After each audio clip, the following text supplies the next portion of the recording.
você! Que alegria podermos voltar aqui ao nosso novo capítulo do livro Sexo e Destino.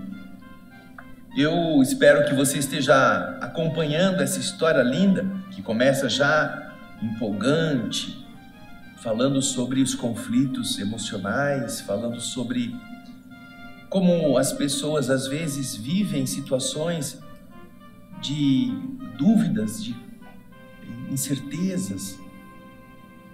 E é isso que nós queremos que você também acompanhe. Porque este livro, como já dissemos lá na introdução, no primeiro programa, ele representa uma história real. Aqui está retratada a vivência de pessoas que estavam na Terra naquela ocasião em que André Luiz está escrevendo e que autorizaram, com a mudança de nomes, que a sua história fosse relatada. Ele não está inventando, está pegando uma coisa do mundo invisível, do mundo espiritual. Não é uma peça fictícia, não, é um fato. E como fato, representa tudo aquilo que na mente das pessoas encarnadas, os conflitos emocionais também ocorrem e patenteiam-se, apresentam-se. Nós vimos então no programa anterior que André Luiz vai ouvir, vai auscultar, vai fazer uma anamnese, vai fazer uma pesquisa na mente de Marina, a moça que estava cuidando da senhora Beatriz. E ele começa a perceber que é um conflito psicológico, afetivo, em que dois homens se encontram na mente dessa moça. Um mais idoso, com quem ela também se relaciona intimamente, por aquilo que André Luiz está explicando, com quem ela passeia, se diverte, e um outro mais jovem, que também vai com ela nesses mesmos lugares. E obviamente isso torna a história vivida, que agora começamos a esmiuçar, algo muito próximo da vivência humana. Então, no capítulo 3, André Luiz vai andar um pouquinho mais, vai um pouquinho mais além. E é isso que nós queremos que você esteja conosco. Então, pegue o seu livro, aqui está o meu, sua caneta, aqui está a minha, que eu também vou marcando. Pegue um papel, se você não quiser marcar no livro, marque no papel, faça um roteiro do que está acontecendo em cada capítulo e ao final do livro você terá todo um resumo por assuntos de uma obra tão bonita quanto essa, ok? Então, agora vamos ao texto que começa o capítulo 3 do livro Sexo e Destino. Acompanhe comigo na tela. Na peça isolada, porque eles saíram daquela sala e foram para fora, Pedro Neves cravou os olhos lúcidos nos meus e ponderou. Ai, André, após a desencarnação, nos achamos na segunda fase da própria existência e ninguém na Terra imagina as novas condições que nos tomam de assalto, que nos surpreendem assim, de chofre de imediato. De começo, quando começamos, chegando aqui, nós renovamos a vida, nos dedicamos, equipes salvadoras, apoio na prece, estudo das vibrações, escola da caridade. Ensaiamos felizes o culto dos grandes sentimentos humanos. Estamos nos preparando, frequentamos a escola, frequentamos a faculdade, vimos o sistema sanguíneo, entendemos o funcionamento do coração, as aurículas, os ventrículos, a pressão, a pulsação, a linfa percorrendo tudo, fazendo a limpeza, os centros glandulares, tudo em funcionamento. Aprendemos isto. Vamos naqueles esqueletões, naqueles modelos, naqueles bonecos. Aí chega a hora de abrir o corpo de alguém. O sangue jorra, espirra, as tripas pulam para fora da barriga, chega alguém com os ossos quebrados aparecendo. Ai, meu Deus do céu! Quanta gente desiste quando passa para a prática. É o que ele está falando. Veja só. Então estamos aprendendo o culto dos grandes sentimentos humanos. Porém, depois, quando somos trazidos de retorno ao trabalho mais íntimo, na arena doméstica que nós supunhamos que tinha sido varrida para sempre da nossa memória, como na situação especial do meu caso, aí tudo fica diferente. Aí a didática é outra. Olha o que ele fala agora, ó. É preciso espremer o sangue do coração para confirmar o que ensinamos com a cabeça. Meu Deus, imagina isso, espremer o sangue do coração. Você tem que ter o coração frio, para não se deixar bater, não se deixar afundar, porque você precisa agora viver e confirmar aquilo que ensinamos com a cabeça. Agora eu vejo o sangue jorrando, o coração batendo ali aberto na mesa de operação, e eu tinha visto isso no slide, no estudo, no livro. Ai, estava tudo tão bom, agora o sangue pula em mim aqui, eu tenho que desviar, tenho que tampar o buraco. Nossa, é preciso ter sangue frio, o povo fala assim, né? Aí André Luiz continua explicando para nós o que o Pedro Neves está dizendo para ele. Acompanhe aí novamente. André, avalie que me encontro nesta casa em serviço há apenas 20 dias e já recebi tantas punhaladas na alma que, se não fossem as necessidades da minha filha, eu teria fugido imediatamente. Sem as minhas observações pessoais, não teria admitido tanta leviandade em meu genro. Nossa, se eu não tivesse visto com meus próprios olhos, jamais iria imaginar que esse cara é tão sem vergonha, tão leviano. Agora ele usa um termo que eu nunca tinha ouvido antes de ler o livro. Olha o que ele fala. Bilontra. Bilontra. Olha, André Luiz vai tirar cada coisa, não sei de onde, né? Ele abre o baú lá da descoberta da América, o baú de Pedro Álvares Cabral, e tira bilontra lá de dentro. Que significa o quê? Malandro, fanfarrão despudorado, fanfarrão sem pudor, sem vergonha. Ele está falando do genro. André, então, tentando interromper as dolorosas alegações, diz: sim, comentei brevemente a excelência do esquecimento, a importância de esquecermos todo o mal. Argumentei quanto ao merecimento do auxílio silencioso através da prece, falando isso para o Neves. Neves sorriu meio desconsolado e disse: sabe, André, eu compreendo que você se refere à vantagem do pensamento positivo na fixação do bem, e acredite que, de minha parte, farei quanto puder para não esquecer isto. Agora, porém, André, por favor, aguente, tolere as minhas considerações talvez descabidas. A medicina é ciência luminosa, recheada de raciocínios puros. No entanto, muitas vezes é obrigada a descer da alta cultura para dissecar os cadáveres. Como que ele dissesse: por favor, deixa eu desabafar, vai. Aguenta, eu estou precisando botar para fora.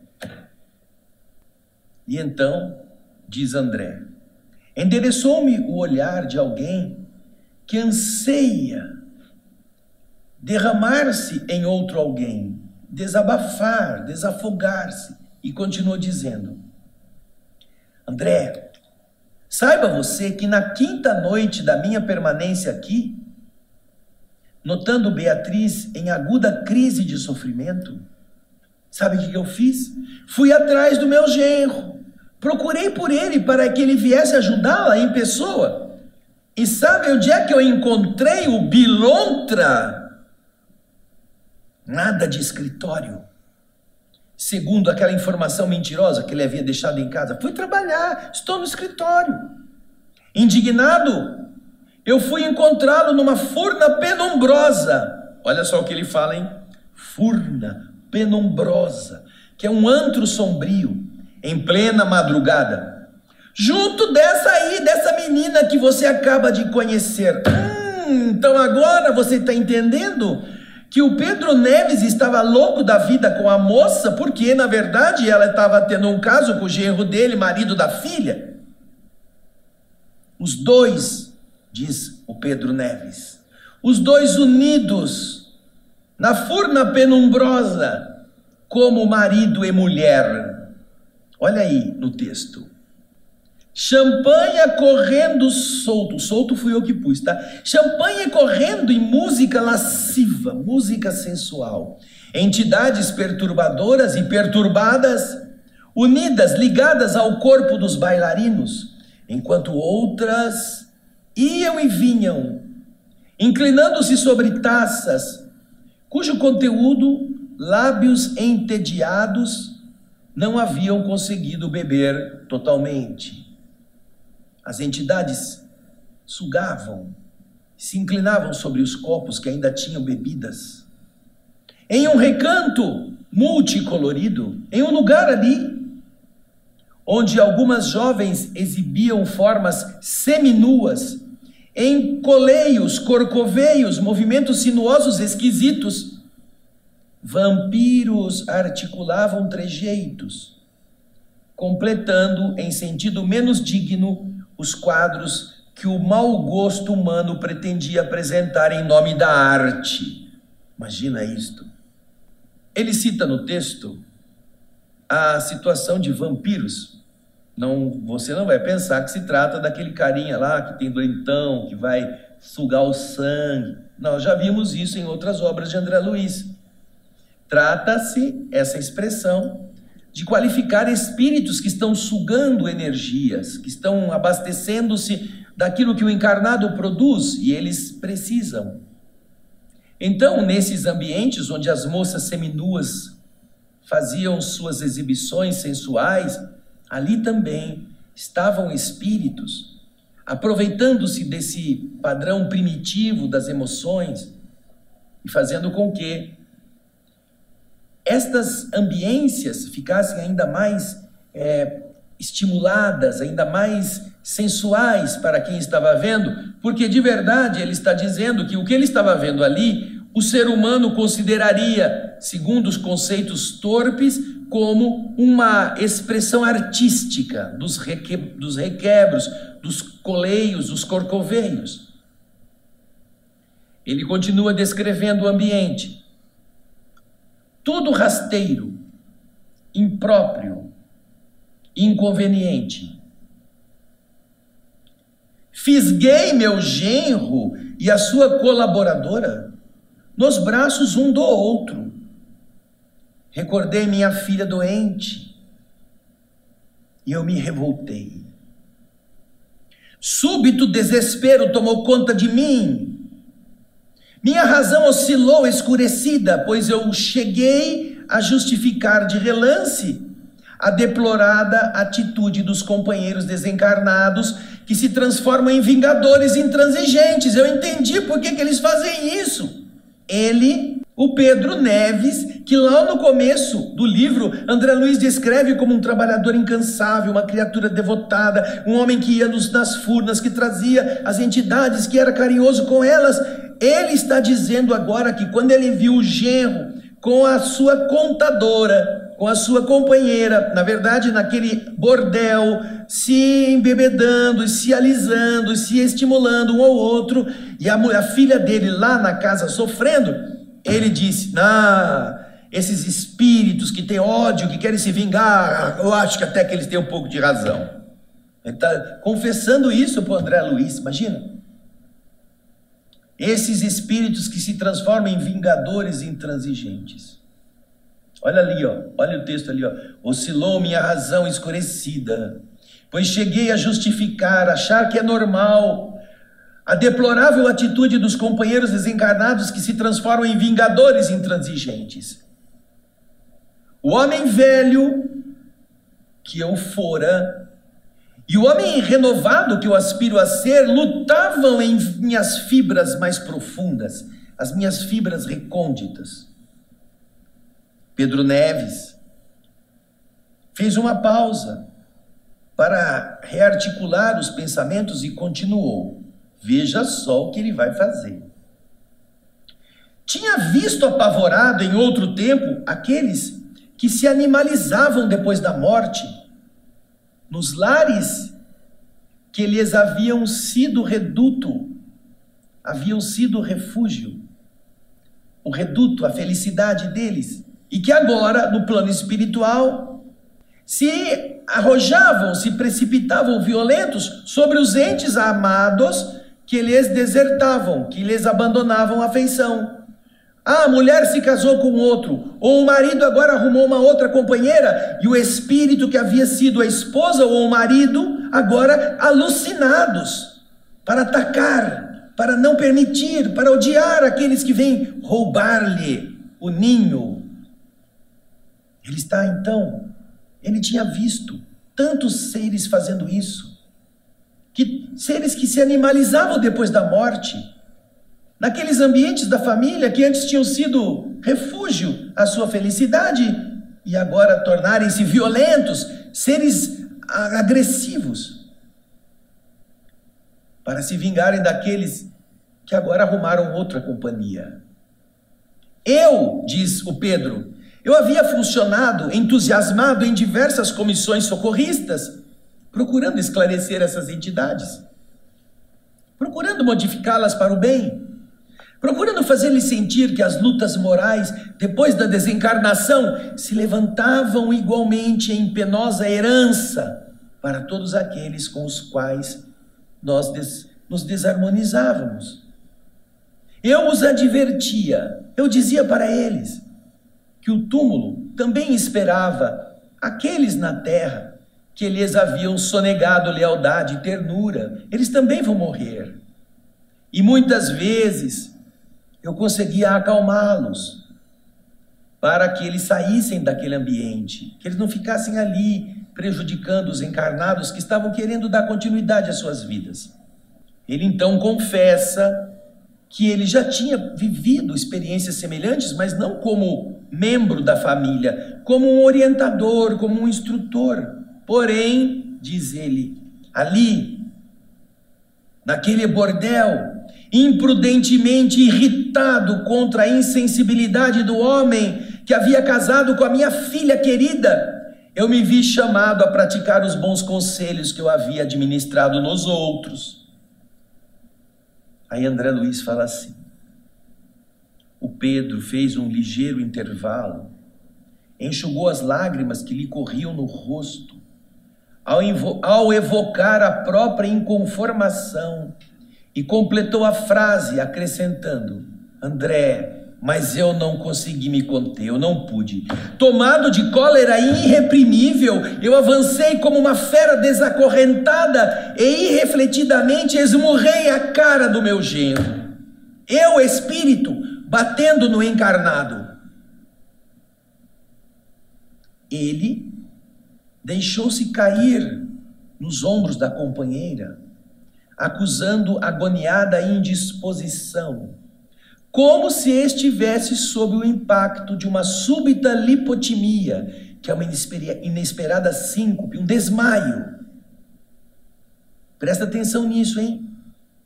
Ele está lá no bordel, ele está com a moça que ele gosta, a moça demonstra que gosta dele, mas de repente ele tem uma súbita lipotimia, um inesperado desmaio, cai nos ombros da moça. Guarda essa informação. Para os capítulos seguintes você vai entender por quê. Mas isso aconteceu na visão do Pedro Neves, porque ele, Pedro Neves, atacou o encarnado com uma punhetada na cara.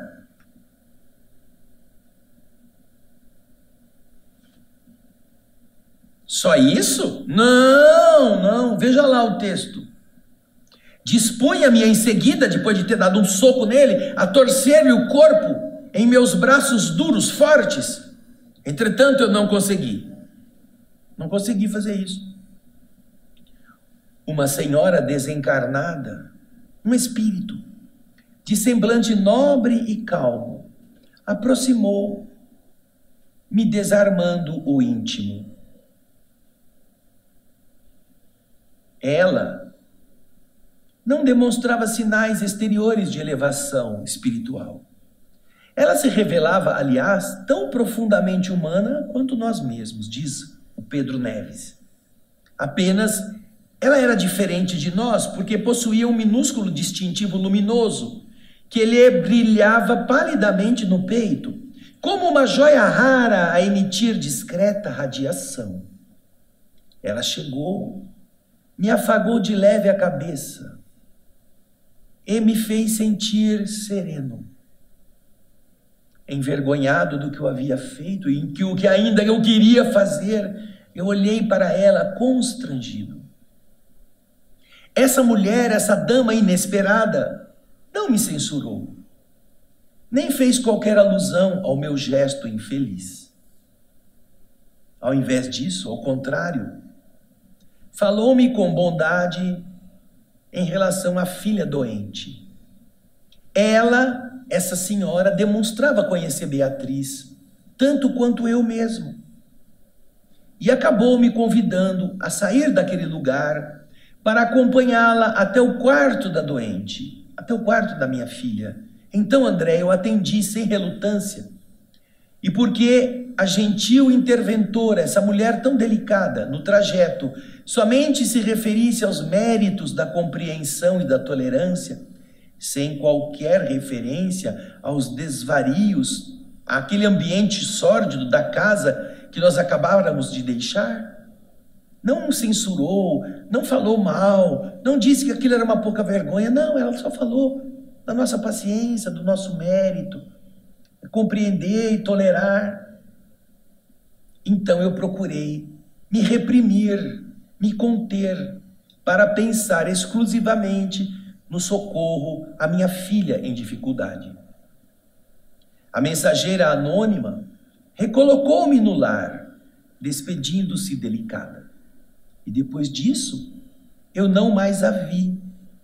Pelo que ainda agora me lembro dela, ainda interiormente intrigado. Quem será? Quem será aquela mulher? André Luiz, então, depois que ele estava contando esse fato, ele disse: eu ensaiava alguma observação reconfortante, relembrando minhas experiências. Quando Neves, interpretando os meus pensamentos, ponderou depois de longa pausa. O Neves falou para ele: você, André, você nunca se viu defrontado por acontecimentos assim tão desagradáveis? Perguntou na cara. Aí o André, contando, nos explica: eu recordei emocionadamente as primeiras impressões que me haviam transtornado a sensibilidade após a desencarnação. Reconstituí na memória todas as telas em que me surpreendera desanimado, excitado, dilacerado e vencido. As transformações domésticas, os obstáculos familiares, os impositivos, as obrigações da luta humana e as sugestões da natureza física que me haviam alterado a esposa e os filhos na terra, quando se viram sem a minha presença direta, retornaram-me ao coração. Aí você vai lá no primeiro livro do nosso programa, O Espírito da Letra, o livro Nosso Lar, você vai ver, lá no fim, quando André Luiz passa por uma semana de voltar à terra, que ele queria loucamente voltar à sua casa, à sua esposa, à sua família. E então, o ministro Clarencio deixa-o à porta e recomenda: meu filho, não se esqueça que em momentos de dificuldade, você deve valer-se da prece. E quando você fizer isso, eu estarei sempre vindo em teu socorro. André Luiz não entendia por que o ministro lhe falava sobre isso, Porém, André se sente feliz entrando na casa que ele havia deixado anos antes. Vai procurar a Zélia. Vê um médico sair da sala e a Zélia chorando.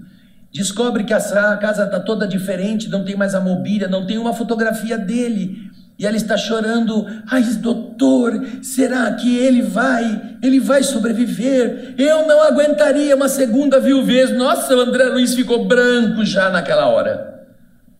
Caiu a pressão, esse espírito tem pressão, caiu ali já. Aí ela, de quem que ele está falando? Quem que ela está falando? Quem que é esse cara que ela não vai aguentar ficar viúva 2 vezes? Meu Deus do céu, foi só eu sair um pouquinho, ela já garfou outro.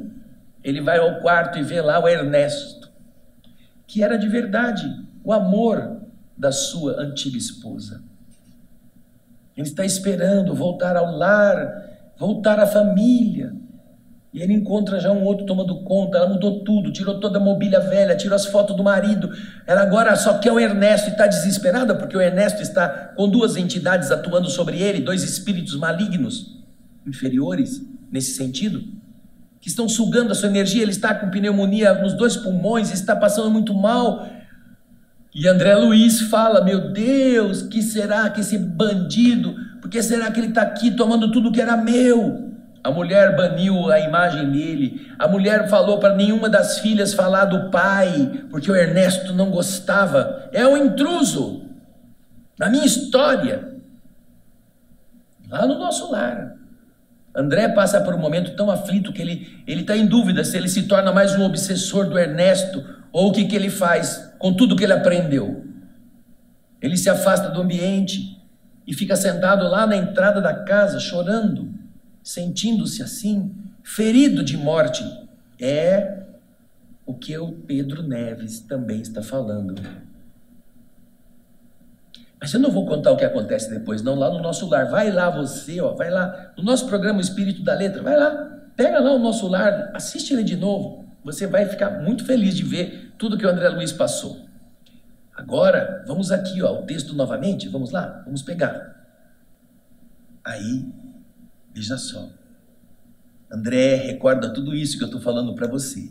E lá embaixo, ó, eu me senti nesta hora estreitamente ligado ao Pedro Neves, muito, muito ligado, assimilando-lhe o torturado influxo mental. Eu entendia o que ele estava sentindo, porque eu já tinha sentido isto, e então eu comentei com ele.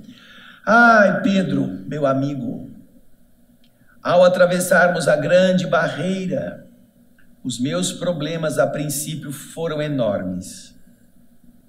André Luiz ia continuar a falar, porém não pôde continuar desabafando.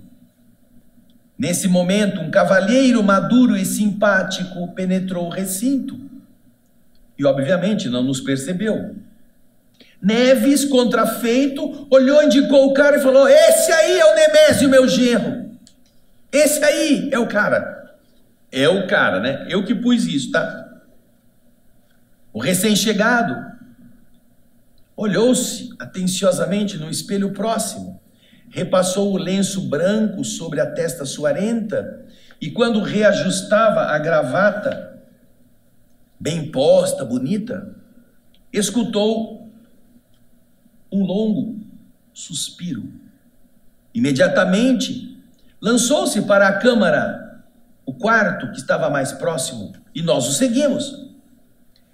Logo depois, Marina veio recebê-lo com um amável sorriso, conduzindo-o à cabeceira da senhora, que passou a olhá-lo entre confortada e abatida.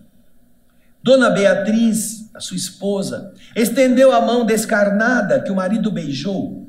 Trocando com ela enternecido olhar, acomodou-se Nemésio rente aos travesseiros, a endereçar-lhe perguntas carinhosas, ao mesmo tempo que ele alisava a descuidada cabeleira. A doente pronunciou algumas palavras breves, procurando agradá-lo, e acrescentou: ah, Nemésio, você me perdoe que volte ao caso da Olímpia. A pobre criatura perdeu a casa quase que totalmente. É necessário que você lhe garanta um abrigo seguro. Penso nela com os filhos ao desamparo. Tire-me dessa aflição, Nemésio.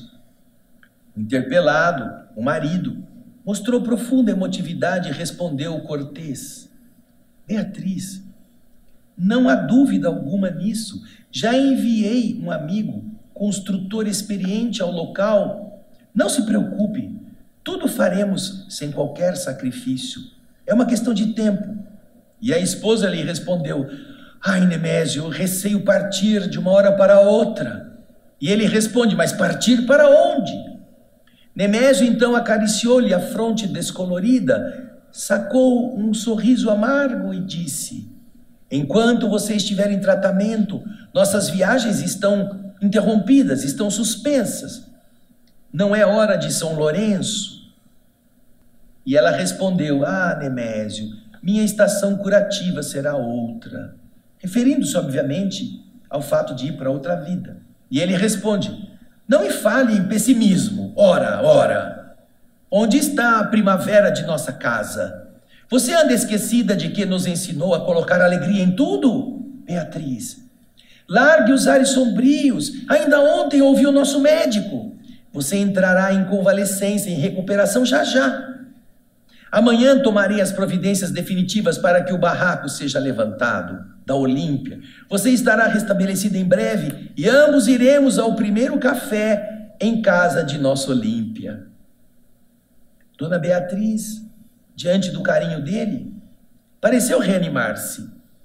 A sua boca se abriu em um largo sorriso que se afigurou uma flor de esperança num cactus de sofrimento.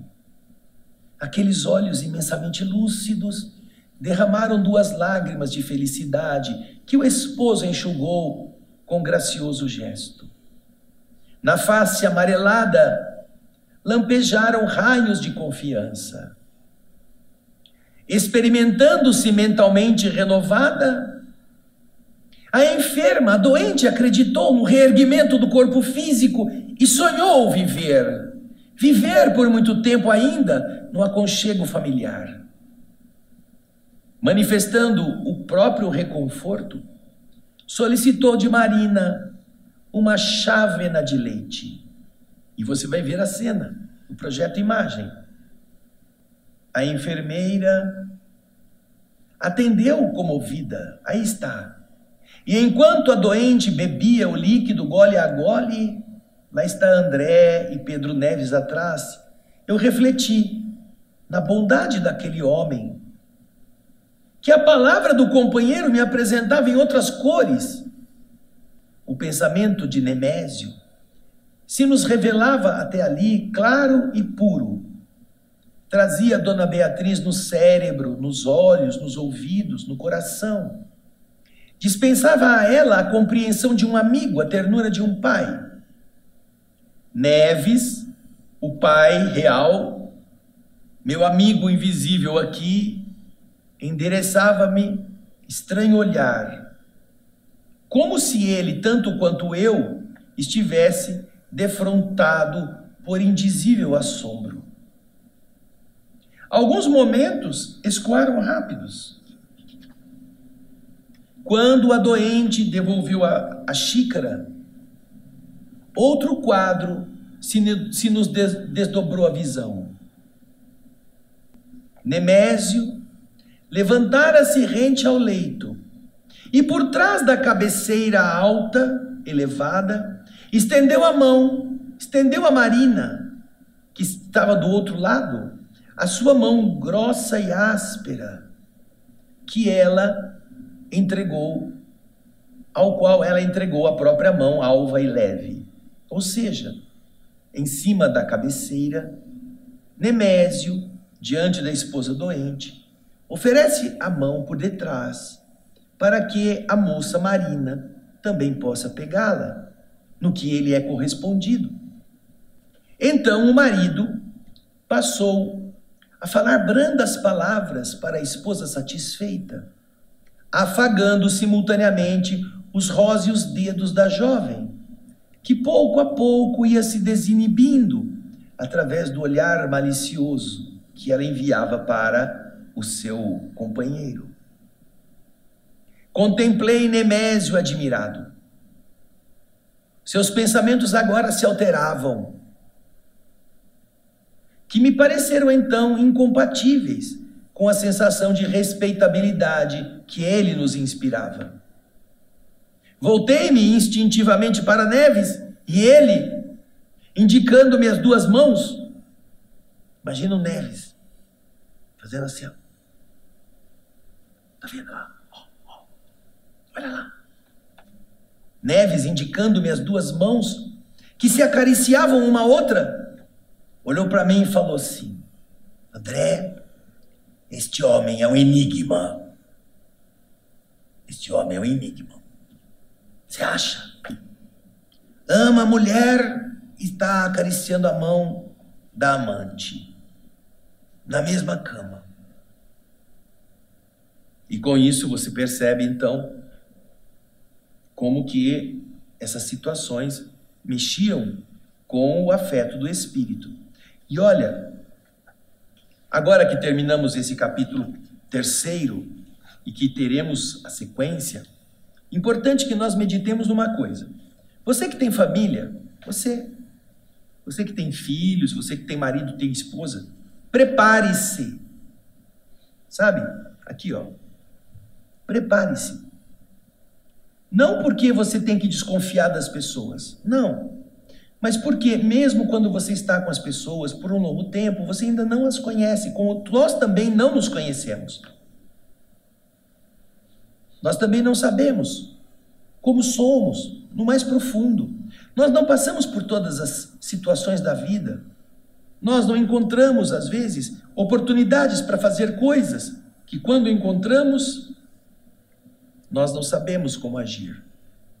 Então, muitas vezes, o pai ou a mãe tem dificuldade de entender, mesmo encarnado, que o filho cresceu, que a filha já não é mais a princesinha Barbie das bonequinhas da cama, dos quartos infantis, do cor-de-rosa, das fitinhas, que ela já é uma mulher, que ela já está se preparando para ser mãe, que ela tem desejos sexuais, que o rapaz também. É muito comum que os homens tratem os filhos como animais prontos para cobrir o rebanho feminino disponível, mas que trate a filha como a angelical e virginal alma pura. E que quando de verdade fica sabendo que a filha está grávida, fica desesperado. Como você vai fazer isso comigo? Que isso? Entendamos a realidade biológica dos seres, psicológica das almas, que estamos na Terra exatamente para aprender a amadurecer e respeitar. Então, não idealize as pessoas. Não fique acreditando que essas pessoas são o que você quer que elas sejam. Esteja preparado. É claro que você tem um sonho para os filhos, é claro que você deseja que eles sejam de tal ou qual forma, mas lembre-se que um dia, escondido ou não dos seus pais, você também se iniciou sexualmente. Às vezes foi na rua, às vezes foi com amigos, às vezes foi naquela emoção de colocar os hormônios agora em ebulição, e você fez isso. Algumas moças passaram pela situação terrível de um primeiro encontro íntimo com um namoradinho, e deles saíram com aquela mente assim: ai, se minha mãe descobre o que eu estou fazendo, que vergonha vai ser para mim. Meu pai, então, sabe, uma coisa assim frustrante, ao invés de ser uma coisa que foi preparada com calma, com equilíbrio, com a participação, às vezes, até mesmo da orientação materna ou paterna. Então, veja só, se durante a vida física já é complicado você ter essa noção, imagina você descobrir tudo isso depois da morte, e você vai estar do outro lado, descobrir que seu filho honesto, na verdade, é um bandidinho, que ele é viciado em droga, que ele anda com um monte de gente, que ele é um prostituto à noite, ou que a sua filha é isso, roda a bolsinha na esquina. E aí? Você está preparado para ver o seu ser amado ser como ele é, não como você queria que ele fosse? Esse livro vai nos ensinar a termos esse critério. a termos esta calma, a entendermos que são outros filhos de Deus, não são meus filhos, não são minhas propriedades, eu não sou dono deles, eu não sei nem quem eu sou. Que dizer eu querer que eles sejam como eu quero que eles sejam? Aprendamos a nos conhecer, aprendamos a nos decidir em relação a princípios, a valores, e demos aos outros o direito de eles serem como eles são, pelo menos com nossa orientação, com nosso bom exemplo, ou com a liberdade de eles poderem vir até nós e dizer: eu tenho essa dúvida, o que acontece comigo? Porque eles confiam, porque eles sabem que você não vai julgá-los. Agora Nemésio, que havia sido tão bom, esclarecedor no plano espiritual para casos assim, tem que esclarecer-se. O que ele fez? Partiu para a ignorância, bateu no outro. Quis ser aquele que se vinga. É difícil, eu sei. Mas se a gente não se ilude, se a gente não olha para as pessoas que vieram na nossa família como se fossem propriedades nossas, que você modelou a sua maneira, você vai entender que eles são teus amigos, que você é mais velho, que você pode orientá-los, que você vai dar um apoio, mas que eles são o que eles são. A única forma de eles serem melhores é se você for uma boa pessoa, se você for uma pessoa que dê a eles condições de eles se conhecerem. Mas para isso, você tem que ouvir às vezes a desgraça com aquela cara de paisagem, como se fosse coisa mais natural. Mãe, eu transei com meu namorado. Você fez isso, meu Deus, que desespero, você não pode, você tem que casar virgem. Você imagina isso? Ou você vai dizer: minha filha, o que você sentiu? Como você fez? Você se cuidou? Você se preparou para que isso acontecesse sem um risco maior para o seu futuro? Você sabe com quem você está? Você já teve esse cuidado? Puxa vida, que diferença! Ou então antes mesmo, você explicar: olha, vai acontecer isto, você vai sentir tal coisa. Se prepare, não vá atrás, mas quando acontecer, você já está sabendo como é. Puxa, você entender que você está com o Filho de Deus, não com o seu filho, com uma criatura criada pelo Criador, não foi você que criou a criatura. Você vai ajudá-la a ser diferente e vai se ajudar, vai se poupar aflições que o Nemésio está causando com a Marina no espírito do Pedro Neves, porque não se preparou para viver isso na própria pele, tá bom? Então, vamos aproveitar essa obra e vamos nos preparar para nós mesmos, ajudando, não que a gente ache normal todos os absurdos que acontecem por aí, mas para a gente se lembrar que a única coisa que a gente pode fazer é orientar bem orientado, compreender bem compreendido e amar acima de todas as coisas. Pense nisso. Esperamos você no próximo Espírito da Letra. Até lá e muita paz.